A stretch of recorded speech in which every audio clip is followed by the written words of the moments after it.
Now, before I even get into the full breakdown, I'm going to tell you guys real quick, if you're not subscribed to the channel, I've been getting out free sauce left and right. One of the things that I'm doing to go into the new year is I'm doing a ladder challenge using exactly what I go over in this video right here, my winning strategy going into the 2025 NBA season for the rest of the year and for all sports in regards to finding profitable plays over on DraftKings, FanDuel, BetMGM, whatever site you play your props at, whatever. You can use this strategy right there. It has been what has been working for me to help me build bank on these sites. So little challenge. I've seen a ton of people do ladder challenges. I figured, why not? Let me throw my ring into the hat. Let me throw my hat into the ring to actually try and do one of these as well. Day one, we went ahead and we already cashed. So day two will be tonight. Hopefully I can find some pretty good plays for the slate. If not, I'm debating if I want to mess with some NFL for a couple of these plays. So definitely something that is up in the air that I am debating on if I want to mess with and add some of those. I just know that DraftKings, they don't do receptions, and I do like to take receptions for players specifically. So I tend to play more of my NFL stuff on FanDuel just because I actually can get the outlines and receptions over there. But as you can see, we played 25 bucks, turned into $57.98 last night. Mikal Bridges, 12 points. Jaren Jackson Jr. went off, got 15. Victor Wembanyama for 3 assists. Was a little sweaty there going into the fourth quarter. And then last but not least, I had my boy Donovan Mitchell, 4 assists. He ended up with 6, cashed that out in the fourth quarter. Going to be running it again today. Patreon, of course, they get it first, and then of course I will upload the YouTube video, YouTube short. So definitely hit that subscribe button if you guys are not subscribed, so you guys don't miss the content. I'm dropping free sauce over here left and right.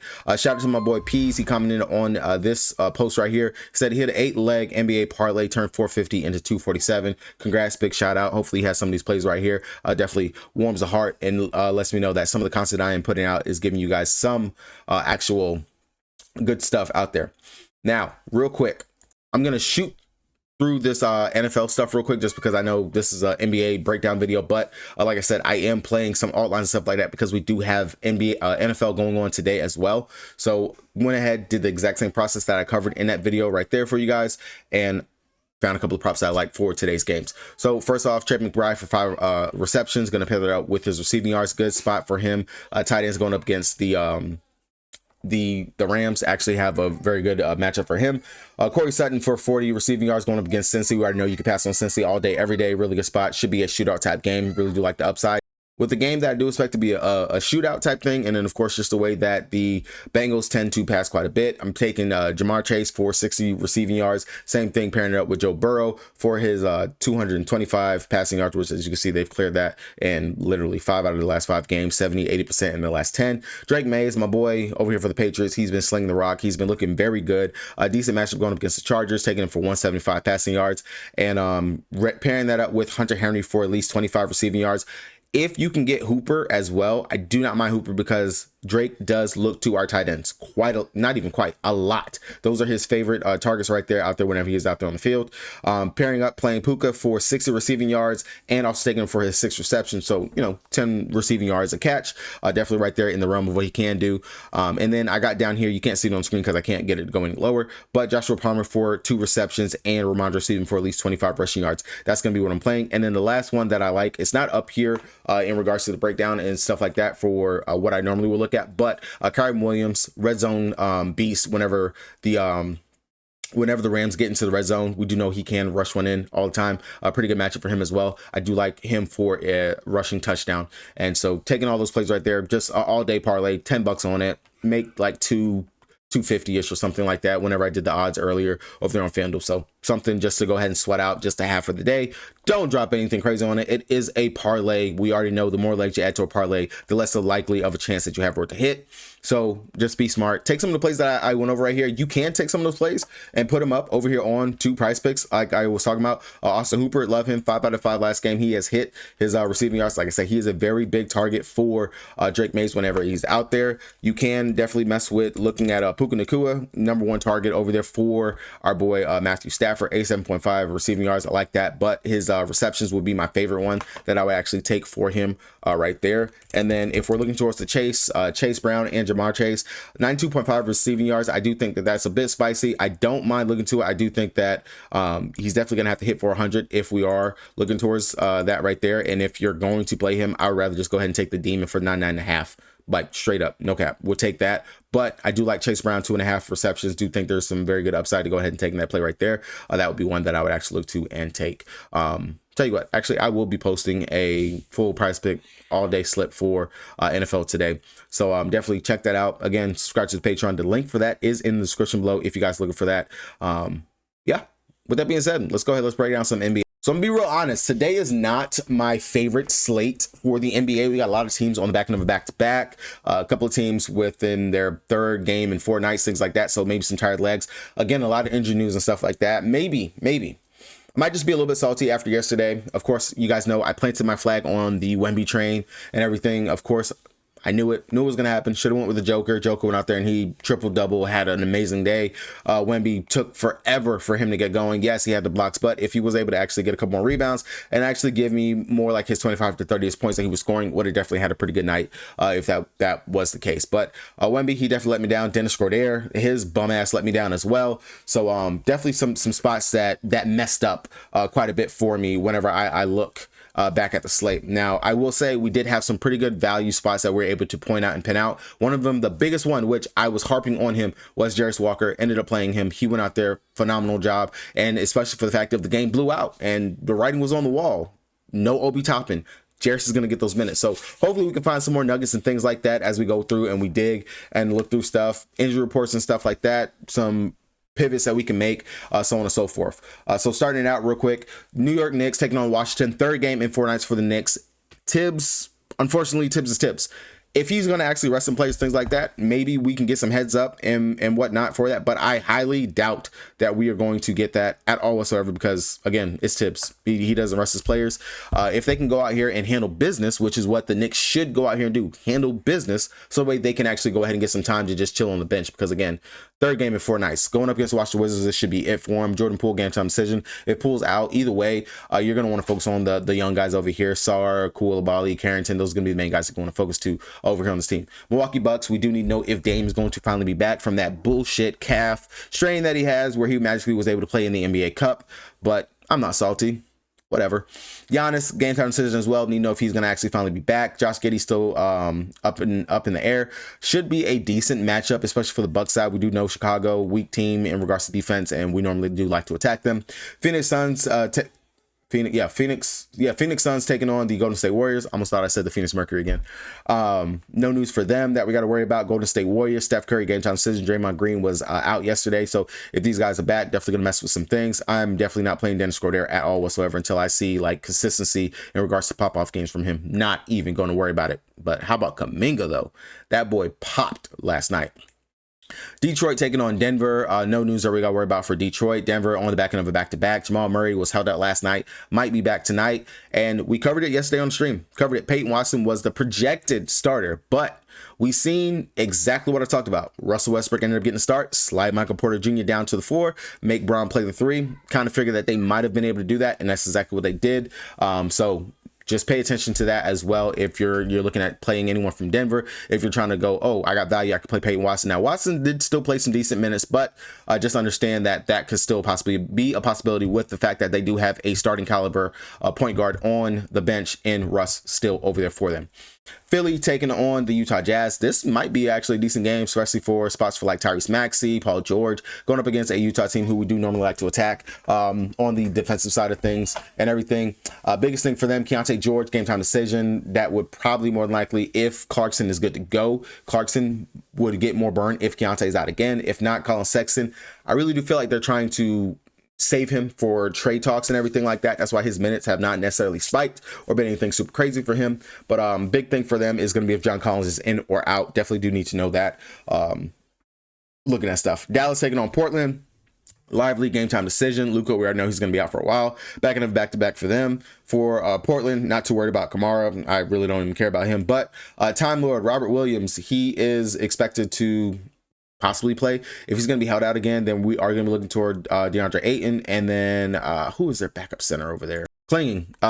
He would also get a boost in minutes if Time Lord is going to be held out once again. And then last but not least, Sacramento Kings taking on LA. And how about The Kings firing Brown. Damn. On the way to the airport, they did that boy dirty. They did him dirty.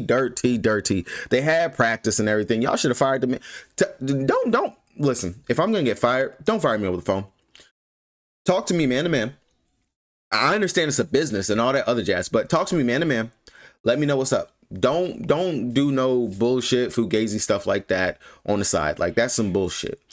Big thing for them, of course, now they got an interim head coach. Maybe some things might change, maybe they won't. Sabonis, his game time decision was held out last game due to illness. Should be back. I don't expect for him to be limited or anything like that, but definitely pay attention to that right there. And then for the Lakers, as always, LeBron James, Anthony Davis, both these guys are always going to pop on injury report. AD, fuck that guy, made a glass, tripped over his own 2 feet, and then was injured last game. All right, heading into the actual breakdown, looking over the games. Again, first game on the dock, we got the New York Knicks taking on the Washington Wizards. Again, Jordan Poole, that game time decision tag, that interesting, but this should be a tough matchup for the Washington Wizards. Now, I will give some grace to think maybe this game possibly could be a little bit closer than what we would expect it. It currently is a 12-point spread, just simply effective. It is the Knicks. Again, backing of a back-to-back, third game in 4 nights. I kind of want to look more towards bench players and stuff like that from the Knicks if they are able to get them blown out. And one player I do think that we should probably look to and would get immense value is Precious Achiuwa, who we already know he's seeing the minutes, 20 minutes across the board in his last couple of games. This would be a great spot for Precious to get extra burn, especially for the fact of Karl-Anthony Towns cannot keep himself out of foul trouble over his last several games. Towns gets himself in foul trouble. Precious, he comes in, he gets the minutes. Either way, Precious goes out there, he can play the 4 along with playing the 5 as well. Don't mind looking to Precious as a really good value piece if we are looking for something over there from the Knicks. Now, outside of that, the matchup is great across the board for Brunson, for OG, for these guys, and for Towns to go ahead and have really big games. Those would be the main 3 that I would look to. Towns, again, like I said, 9,700, hasn't given us that big pop game in quite some time. Playing limited minutes just due to the foul trouble that he has gotten himself into. Wouldn't be surprised if he can go out here and have a really big game. Someone you can consider as a pay-up option, but again, tons of games over here on the slate that we can mainly focus on. Those would be the main look that I would take from that side. Now, if I am looking over here to the Washington Wizards side, if Poole is out, I would imagine maybe we can actually get Brogdon slid into the starting lineup. We do know Brogdon, very good vet up and down in regards to what he can actually give us, but I don't mind that 5,400 price tag. Do think that's a pretty good spot for him. You can attack New York with opposing point guards. Wouldn't mind going there to him if they give him the start and he can get some extended burn in minutes. That would definitely be really good, but I would focus on the young guys that they do have over here. Koulibaly, Bug Carrington, Alex Hart. Those would be the main guys. All of them pretty cheap and reasonable and will get burned even if this game was to be a blowout. Milwaukee Bucks taking on the Chicago Bulls. Again, biggest thing, we're gonna have to know if Giannis is in or out. Giannis is out. You already know all day, every day. You play Bobby Portis. He has history with the Bulls. 7,800. Fuck it, you play him. Last time that he played going up against them, I want to say he literally went scorched earth versus them. 32 minutes, 46.25 fantasy points versus them in that game. And then first game, 22 minutes, 23.5 fantasy points. So if only if Giannis is out, I will be considering Bobby Portis. If Giannis is in, I'm not considering Bobby. There's no reason to. The price is too much. The price is factoring for the fact that he's been starting over his last couple games because Giannis has been out. Giannis is in. Definitely, you can definitely go there. 11-3. Do think that's a bit rich to be playing for him, especially when I got other players like Joel Embiid or the Joker on the slate, things like that. Not really too heavy right there on Giannis. Dame, really good spot for him as well. Of course, we've tacked with opposing point guards going against Chicago all season. I would take him if he's not going to be limited. If the bullshit calf strain is okay, whatever, wouldn't mind going to him. Maybe he could be a little bit rusty, maybe not. But if both of those players are out, we are going to be looking at Bobby Portis. We're going to be looking at Chris Middleton, as long as he's in as well. And Rollins, all those guys will be in consideration. On the other side, flip side for Chicago, Vooch, like his price, sitting at 8-3. Pretty good spot for him. We do know that he can stretch the floor. We do know he can knock down some shots. 40.5 fantasy points last time going up against him. 12 rebounds, 17 points. Like that right there for him. Wouldn't mind going there. If Giddey is still going to be held out, then Zach LaVine, Kobe White, both those guys will be in contention and plays that I would like to look to and play as well. No one really sticks out on the bench. I am not going to chase the Javon Carter crazy 7 for 11 3-point miracle game that he had. 36 minutes in that game. I'm not chasing it. He was hot. He was killing it out there. Now, if you still think that he's going to get some minutes, some burn, run, whatever, yeah. But don't plant your flag on Javon Carter to go ahead and repeat. Lightning can strike twice, but I don't know. That ball head might be reflecting on some lights and something like that and can blind him while he's out there on the court. The Phoenix Suns taking on the Golden State Warriors. This is going to be a pretty early tip time over there on the West Coast. Looking at them, big plays over here that we can go ahead and take, of course, as always, would be more likely our Kevin Durant for us. Again, back end of a back-to-back for him. Yusuf Nurkic, opposing centers going up against what they're rolling out there with Tracy Jackson Jr. Definitely be a spot that I would look to for him. Royce O'Neal will be in consideration. Other than that, on the Golden State Warriors side, long as Curry's back, I don't mind going to the chef here today. Questionable. Okay, so Curry is expected to be back to play in this game. So yeah, definitely looking to Steph Curry, opposing point guards going up against the Phoenix Suns. That's the spot to go ahead and attack. Kyrie didn't do a bad job last night, so definitely don't mind going to the chef. We know he's gonna knock down a shot. It's gonna get it up, do what he has to do out there. So definitely wouldn't mind going with Curry right here, especially if Draymond Green's gonna be out. That definitely, he's back. He's expected to play. Okay, so both these guys are expected to play today. So definitely, I'd like Steph Curry 8,900. I think that's kind of cheap. Used to him being in the 9K range. I know Curry's been putting up some stinkers. Out of his last 5 games, but do like the upside for taking Steph here in the spot. And then Kuminga, again, off the bench, been playing phenomenal. It's crazy that the guys got this guy still coming off the bench. I would rather be starting him. Warriors still trying to figure out a whole lot of stuff. Send Dennis to the bench. Let him run the second unit is honestly what I would do. But Kuminga, 5,500, good spot. Don't mind going to him as well as another play. On the day, going over to Detroit, taking on the Denver Nuggets. Now, I do love quite a bit over here for Detroit. And you guys already know, I like to plant flags on stuff. Cade Cunningham, 10-2. Can't believe I'm even going to say this, but Cade has been balling. He's been a big part in regards to why they've been playing so well. The shot, he's looking like what we were expecting for him to be, the savior coming out of college. He's doing it. He's been playing at a phenomenal over his last couple games that he's actually been in. Don't mind paying up for him as a primary stud to play on today's slate at all. Good spot for him. Literally his size, the matchup going up against Jamal Murray, Russell Westbrook, whoever they try to put, Christian Braun, whoever they try to actually put on him should be a cakewalk for Cade. Definitely do feel like he's going to be probably my flag plant today. Hopefully I don't get burned 2 days in a row with a flag plant in regards to my plays that I want to get to. But Cade, I see him as my ultimate stud that I want to play and get up to playing on today's slate. Now, outside of Cade, Jalen Duren, opposing centers. We just saw what Jared Allen was out there doing last night. Lobs, crazy passes, blocks, all that stuff. Duren can do the same thing. The question is, can Duren stay himself out of foul trouble? Now, I will say the history for Jalen Duren going up against the Denver Nuggets is actually pretty good.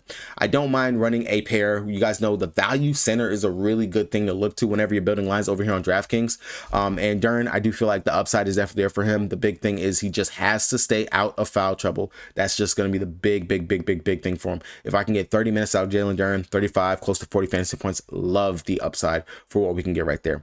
Now, of course, Aaron Gordon, he is still going to be out. I do feel like, again, if Russ is going to come off the bench, we definitely would look toward players like Peyton Watson. Of course, like I said, didn't start, but still played enough minutes and went out there and produced 27.25 fantasy points. Good matchup, again, going up against Detroit. I'll go right back to Peyton Watson. And then, again, between him and Strother, both those guys, both these young guys are going to go out there and they're going to play the minutes. No Aaron Gordon. They're going to soak up that role pretty much in regards to it. So, like the upside that we can get from those cheap value plays that we should be looking to on today's slate, that's where there's going to come from. Beasley would be the only other player that I would consider, just because what I just saw Donovan Mitchell and Darius Garland do, lighting it up from 3 versus the Nuggets. Beasley, 5,400, the upside definitely there, but he has to score. If he's not scoring, not having a crazy scoring night, we're not going to get enough value out of him. But he's definitely someone I would keep in my back pocket as a possible play to look to as another one on the day. Other than that, over there for Denver, not too much is going to stick out. Again, you play Jamal Murray, who pretty much just missed yesterday.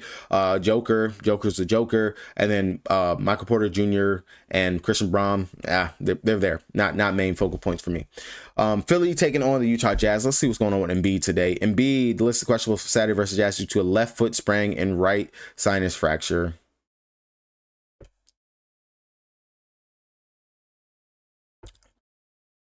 If Embiid's out, then of course we already know they're gonna just start drumming.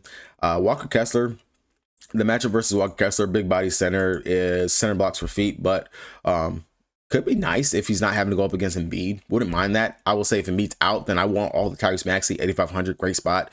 Maxey has been playing phenomenal over his last several games. Definitely would go right back to that. Again, we attack point guards going up against Utah. That's been a thing all season. I'll go right back to that as a really good play and spot. Paul George, if he can fucking find a shot. Dude's just not been shooting over his last couple games, and then when he is shooting, he's just missing everything that he is throwing up there.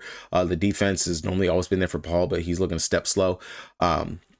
GPP option right there. If John Collins is out, like the upside for Lauri Markkanen. John Collins questionable due to his hip, but Lauri, really the heartbeat for this team. He can go out there and give us a 40 plus fantasy point night. Love the upside that we can actually get right there for him. And then of course, like I said, Colin Sexton, really do feel like they're trying to savor him for trade talks and things like that. But again, no Collins. We know the upside will be there, especially if Keontae George is out. The assist upside that he actually has, he is a very good guard whenever he is out there, actually able to dish a rock. Should be a fast paced type game for both these teams. Utah does play very well whenever they are playing at home. Like the upside to actually taking Colin Sexton. Again, that's if Keontae George is out and we don't have Jordan Clarkson as well. Definitely be something that we can look to. Now, if both Clarkson and Keontae George is to miss, then we are going to end up looking at some Savi Mykhailiuk as a possible play that we can actually come in, and Collier would be the two that we're going to have to actually consider if Keontae George and Clarkson are out. If they're not, then I'm not going to go that deep down into the bag, but definitely another value piece that you can actually get to and possibly want to look at. Dallas taking on Portland, definitely interesting game to look to. Dallas last night for me, man, Jesus Christ.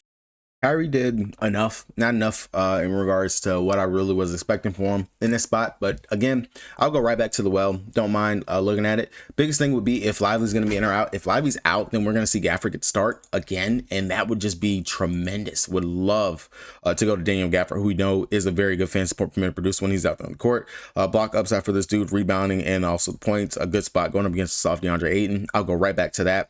A big thing, they started Najee Marsh last game. I would imagine they probably would do it again here. Only 19 minutes, 2 for 3 from the field, not bad. And if he just actually got more shot attempts up, and then I know he's a pretty good rebounder and plays very well on the defensive side, so wouldn't mind going there. Big thing though was that PJ Washington got ejected, so that's why he played only 20 minutes. Don't think that he got injured, hurt, or anything like that. I wouldn't mind looking towards PJ. He should be the most well-rested person out of everybody. We can go right back to the ball right there. I will say my bias in regards to Klay Thompson definitely was something that I should have overlooked yesterday, and went ahead and actually ran with him. 32 minutes, dropped 30 fantasy points. Definitely would have been decent to play over playing Kyrie, because when you look at it, who paid off their salary?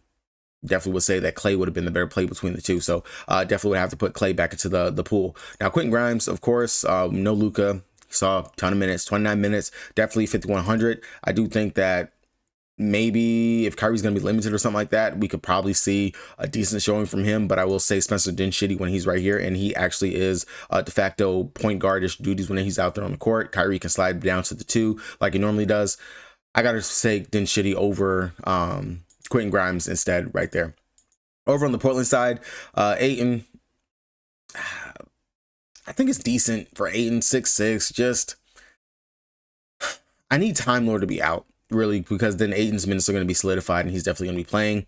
I will say that everyone over here, honestly, it's so hard to really just want to play something from the Portland Trailblazers, just because they've been a mess over their last several seasons for them. I'll say we're still trying to figure out what they got with Shaedon Sharpe. We're still trying to figure out what we're getting out of Scoot. Denny Avni is now in the mix, everything for them. I will say that all of them are going to be GPP options.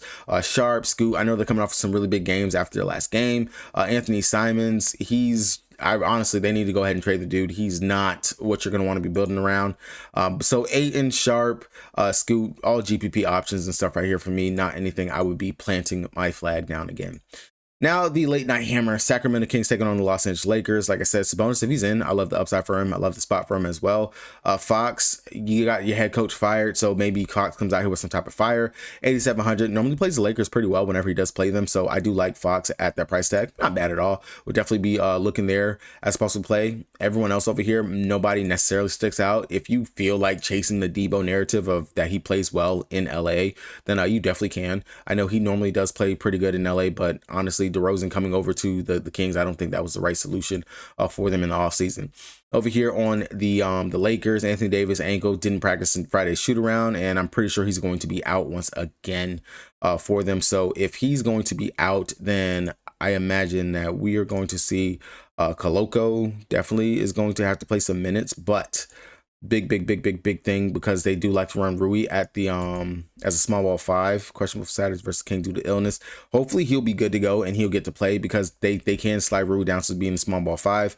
Jackson Hayes, I know that he can definitely play, get some minutes, but I'm not going to be planning anything for him unless they actually are going to start him. But Delta Connect would be just the main one that sticks out if AD is out, because he got the biggest boost in regards to the minutes with AD going down. As you can see, he paid it off and killed it out there. Now, in the starting lineup, no AD being out there, the usage also does go up for Austin Reeves as well, which Austin has been playing pretty well. Christmas Day game, 37 minutes, 60.5 fantasy points, triple-double for him. I definitely wouldn't mind looking right back to Austin at 6,500. That's really good for him, especially if we're trying to decide, do I want to play LeBron? Do I want to play Austin? LeBron, Austin, no AD. Who do I go with? LeBron, not a bad price, not bad at all, but I will say 95. There's other players on the slate that we can get to and that we can go to instead of messing with LeBron right there. But all right, guys, that's going to be the breakdown right there for me. No core exactly for you guys. Like I said, my flag plant today is going to be Cade Cunningham. Love the matchup for him going up against Denver Nuggets.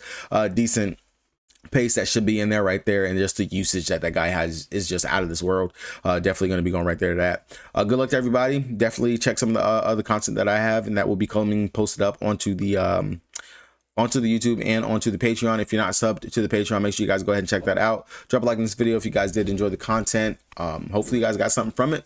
With that being said, it's your boy Zoe. Peace.